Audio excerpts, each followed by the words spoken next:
வாழ்க்கையில் 1000 தடைகளப்பா, தடைகளும் உனக்கு ஒரு படிக்கல்லப்பா என்ன சரிகமப்பா சீனியர் சீசன் 5 ரசிகர்களுக்கு தன்னை அறிமுகப்படுத்திய சின்னு செந்தமிழன் 4வது ஃபைனலிஸ்டாக தெரிவு செய்யப்பட்டிருக்கின்றார். எஞ்சியிருப்பது இன்னும் 2 வாரங்கள். 2 வாரங்களில் 5வது ஃபைனலிஸ்ட் தெரிவு செய்யப்படுவார். அடுத்த வாரங்களில் அதற்கு அடுத்ததாக 6வதாக மக்கள் தெரிவாக ஒருவர் உள்ளே வருவார். சோ மொத்தமாக 6 பேர். இதுதான் சரிகமபாவினுடைய விதி. மீதம் இருப்பவர்கள் ஓய்வெடுத்துக் கொள்வார்கள். இங்கே இந்த ஓய்வு என்று வரும் பொழுதுதான் மனதிற்கு கொஞ்சம் நெருடலாக இருக்கின்றது. காரணம் என்னவென்று சொன்னால், சின்ன செந்தமிழனுக்கு நிகராக மீதம் இருக்கின்ற அனைவருமே மக்கள் மனதை கவர்ந்த பல பெர்ஃபார்மன்ஸை வழங்கிய போட்டியாளர்கள். உதாரணமாக அருண் ராஜேந்திரன், அபிஷேக், அறிவழகன், சிவானி, பிரதிபா அனைவருமே எக்ஸ்ட்ராஆர்டினரி டேலண்ட். நிறைய திறமைகளை தங்களுக்குள்ளே வைத்திருக்கின்ற போட்டியாளர்கள். பர்சனலாக இவர்களுக்கு பல ரசிகர்கள் இருக்கின்றார்கள். ஸோ யார் இருவர் உள்ளே வந்தாலும் யாரையோ நாங்கள் மிஸ் பண்ணுவது என்பது நிச்சயமாக நடக்கக்கூடிய ஒன்றுதான்.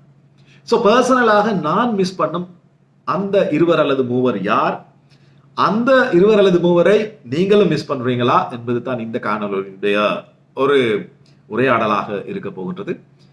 ஸோ சந்திரன் ரிவ்யூஸுக்கு ஆதரவு தருகின்ற என்னுடைய நண்பர்களுக்கு நன்றி. என்னுடைய சேனலை சப்ஸ்கிரைப் செய்து பார்க்கின்ற என்னுடைய நண்பர்களுக்கு நன்றி. சப்ஸ்கிரைப் செய்யாதவர்கள் மறக்காம சேனலை சப்ஸ்கிரைப் செய்து கொள்ளுங்கள். நீங்கள் இறுதி போட்டிக்கு எதிர்பார்க்கின்ற அந்த போட்டியாளர் யார் ஓய்வெடுத்துக் கொண்டால், யார் தெரிவாகாவிட்டால் நிச்சயமாக உங்கள் மனதை அது பாதிக்கும் என்பதை கமெண்ட் செக்ஷனிலே மறக்காமல் சொல்லிவிட்டு போங்கள். தொடர்ந்து பேசுவோம். ஓகே, முதலாவதாக சிவானி, பவித்ரா இந்த இருவரையும் பற்றி பேசிவிடுவோம். பவித்ராவை எடுத்துக்கொண்டால், பவித்ராவை பொறுத்த அளவில் இன்னுமே எனக்கு நம்பிக்கை இருக்கின்றது. மக்கள் தெரிவாக உள்ளே வருபவர் நிச்சயமாக பவித்ராவா தான் இருக்கும். நான் என்னுடைய கடந்த காணொலியிலும் இதைத்தான் கூறினேன். என்னுடைய அனுமான மக்கள் தெரிவு நிச்சயமாக பவித்ரா. சிவானியை பொறுத்த அளவிலே நான் எதிர்பார்த்தது 4வது போட்டியாளராக தெரிவு செய்யப்படுவார் என்பது. ஆனால் சிவானி வர்சஸ் அருண் ராஜேந்திரன் இடம்பெற்ற போட்டியிலே அந்த ஒரு சுற்றிலே இந்த வாரம் அருண் ராஜேந்திரன் சிறப்பாக பெர்ஃபார்ம் பண்ணியதினால் சிவானி தன்னுடைய வாய்ப்பு இழந்தார். அதே நேரம் அருண் ராஜேந்திரன் வர்சஸ் சின்னு செந்தமிழனை பார்க்கும் பொழுது திருப்பாச்சி அறிவாளர் தீட்டிக்கிட்டு வாடா என்ற பாடலை சின்னு செந்தமிழன் எக்ஸ்ட்ராஆர்டினரி வேற லெவல்ல அந்த பாட்டை பாடி முடித்தார் என்று சொன்னால், அந்த ஹை நோட் சின்னு செந்தமிழனை பொறுத்தளவிலே ஹை நோட்டில் பெர்ஃபார்ம் பண்ணுவது அவருக்கு மிக மிக இலகுவான ஒரு விடயம். ஜட்ஜஸ் அடிக்கடி அதை கூறுவார்கள். பட் அருண் ராஜேந்திரன் எந்த வகையிலும் குறைந்தவர் அல்ல. அவரை பற்றி நான் பிறகு கதைக்கின்றேன். ஸோ சிவானியை பொறுத்த அளவிலே சிவானி அந்த ஓப்பன் த்ரோட் வெஸ்டர்ன் டைப் பாடல்களையும் அதிகமாக பாடியவர். அந்த ரோப்பில் மேலே சென்று நினைக்கிறேன் ஐலா அந்த பாடலாக இருக்கணும், அந்த பெர்ஃபார்மன்ஸாக இருக்கட்டும், அதற்கு பிறகு சில மெலடி பாடல்களாக இருக்கட்டும், ஒரு சிறந்த போட்டியாளராக தன்னை நிரூபித்த இந்த சுற்றை பொறுத்த அளவிலே ஒரு போட்டியாளர். ஸோ அவருக்கான வாய்ப்புகள் தெளிவாகத்தான் இருக்கின்றது. பவித்ரா நான் ஏற்கனவே சொல்லிவிட்டேன், மக்கள் தெரிவாக உள்ளே வருவதற்கு நிறைய சான்சஸ் இருக்கின்ற ஒரு பாடகி. அருண் ராஜேந்திரனை எடுத்துக்கொண்டால், அருண் ராஜேந்திரனை உண்மையிலே நான் பர்சனலாக நிறைய மிஸ் பண்ணுவேன். ஏன்னு சொன்னால், அருண் ராஜேந்திரன் தெரிவு செய்யப்படாவிட்டால் அருண் ராஜேந்திரனின் தனியே பாடல் அந்த அளவு நான் ரசிச்சேன். பாடல் இன்னுமே எனக்கு இப்போ, அதாவது சங்கர் மகாதேவனுடைய அந்த வேர்ஷனுக்கு பிறகு அருண் ராஜேந்திரனுடைய வேர்ஷன் என்னை மிகவும் கவர்ந்த ஒன்றாக இருந்தது. சிறப்பாக பாடினார். அதே நேரம் அவருடைய அவள் வருவாளா கோல்டன் கிட்டார் சேமப்பாளர் தேவாவினுடைய கையிலிருந்து அந்த விருதை வென்றார். அந்த அவள் வருவாளா பாடலும் இன்னுமே நான் நினைக்கிறேன் ரசிகர்களுடைய ஒன் ஆஃப் தி பெஸ்ட், அதாவது விரும்பும் அருண் ராஜேந்திரனுடைய மிக சிறந்த ஒரு பெர்ஃபார்மன்ஸாக இருந்தது இந்த அவள் வருவாளா பாடல். அதே போன்று கல்லை மட்டும் கண்டால் அந்த பாடலையும் சரிகமபா ரசிகர்கள் நிச்சயமாக மறக்க முடியாது. அந்த ஒரு விடயத்தை அந்த ரோப்பிலே மேலே சென்று அந்த ஒரு பொசிஷனிலே வேறு யாரும் அந்த பாடலை இனி எடுத்து பாடுவார்களா என்பது நிச்சயமாக சந்தேகம்தான். ஸோ அருண் ராஜேந்திரன் உள்ளே வராவிட்டால் நிச்சயமாக அந்த சில பாடல்களை பொறுத்தளவிலே நான் நிச்சயமாக மிஸ் பண்ணுவேன். அதே நேரம் நான் அதிகமாக ரசித்த ஒரு பாடகர் தான் அபிஷேக். அபிஷேகனுடைய ராசி என்னவென்று தெரியவில்லை.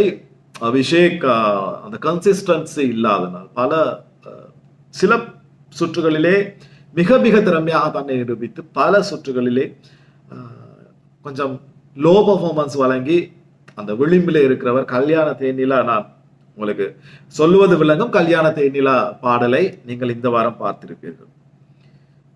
கேஜே யேசுதாஸ் அவர்களுடைய குரலுக்கு அடிமையாகாதவர்கள் நிச்சயமாக தமிழ் ரசிகர்கள் இருக்க மாட்டார்கள்.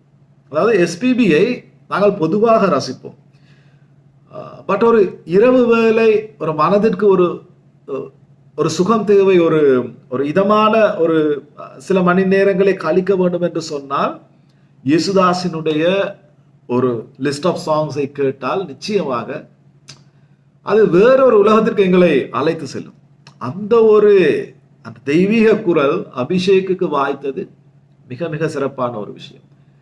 அபிஷேக்கிற்கு அந்த குரலை வளர்த்துக் கொள்வதற்கான முயற்சி இருக்கின்றது, நிச்சயமாக இல்லை என்று இல்லை. ஆனால் ஏதோ இந்த சீசனை பொறுத்த அளவில் அவர் சந்தித்த சில விடயங்களை பொறுத்த அளவிலே அவர் ஒருவேளை இந்த போட்டியிலிருந்து ஓய்வெடுத்துக் கொள்ளலாம், இறுதி மேடைக்கு வராமல். ஆனால் அவர் பாடிய அத்தனை பாடல்கள், பூவேசன் பூவேவாக இருக்கட்டும், மிருதகம் இசைத்துக் கொண்டு பாடிய ஆடல் கலைய தெய்வம் தந்ததாக இருக்கட்டும், பல பாடல்கள் நிச்சயமாக நான் அதிகமாக மிஸ் செய்ய போகின்ற, நான் நினைக்கிறேன் அவ்வாறு தான் ஒரு பாடகர் என்று சொன்னால் அபிஷேக் தான். பட் அபிஷேகனுடைய அந்த இசை ஜேர்னி, இசை பயணம் சிறப்பாக இருக்க வேண்டும். இன்னும் அபிஷேக் முயற்சி எடுத்து ஒரு பெஸ்ட் பாடகராக வர வேண்டும்.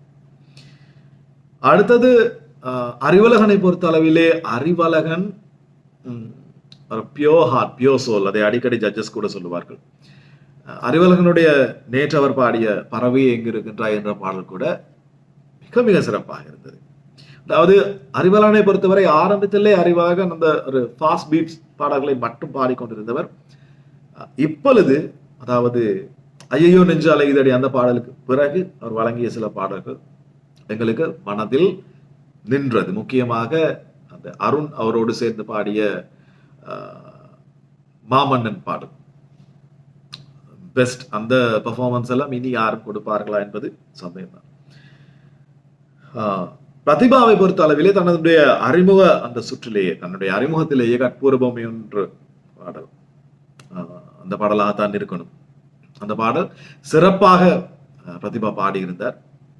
அதுக்கு பிறகு இப்போ அண்மையில் கூட பூவரசம் பூ பூத்தாச்சு, அந்த பாடலை கூட பிரதிபா சிறப்பாக பாடியிருந்தார். ஸோ பிரதிபாவும் சம்திங் இசை ரசிகர்கள் மிஸ் பண்ணக்கூடிய ஒரு பாடகி தான்.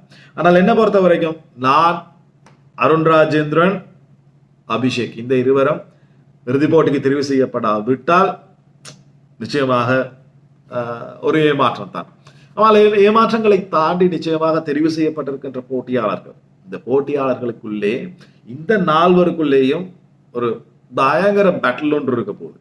எப்படின்னு சொன்னால் ஸ்ரீஹரியும் சுசாந்திகாவும் பெஸ்ட் 2 பேர், அதே போன்று சபேஷன், அந்த 2 பேருக்கும் ஈக்குவலாக தன்னை நிரூபிக்கக்கூடிய எங்களுடைய மண்ணின் மைந்தன் பர்சனலாக சபேஷனுக்கு சப்போர்ட் பண்ணி தான் ஆக வேண்டும்.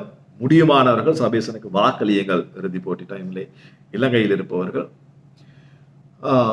இன்னும் 2 வாரங்கள் தான், 3வது வாரத்தின் முடிவில் என்ன நடக்கின்றது என்று பார்க்கலாம். சில வேளை இந்த ரியாலிட்டி ஷோஸ் நாங்கள் எதிர்பார்க்கின்ற விஷயங்கள் இறுதியில் நடக்காது. நாங்கள் எதிர்பார்ப்பதை தாண்டி இந்த போட்டியாளர்கள் ஃபைனலிஸ்டாக, அதாவது ரன்னரப்பாக, வினராக தெரிவு செய்யப்படுவார்கள் என்ற எங்களுடைய சில எண்ணங்கள் இருக்கும். பட் அதை தாண்டி சிலர் தெரிவு செய்யப்படுவார்கள். இறுதி போட்டியிலே என்ன நடக்கின்றது என்பதை பார்த்து மிகுதியாக இந்த ஒரு சரிகமபா போட்டியை பொறுத்த அளவிலே நாங்கள் பேசலாம். சந்திக்கிறேன் இன்னும் ஒரு பதிவில். அதுவரை விடைபெறும் நான் என்றும் உங்களில் ஒருவன் சந்திரன். நன்றி.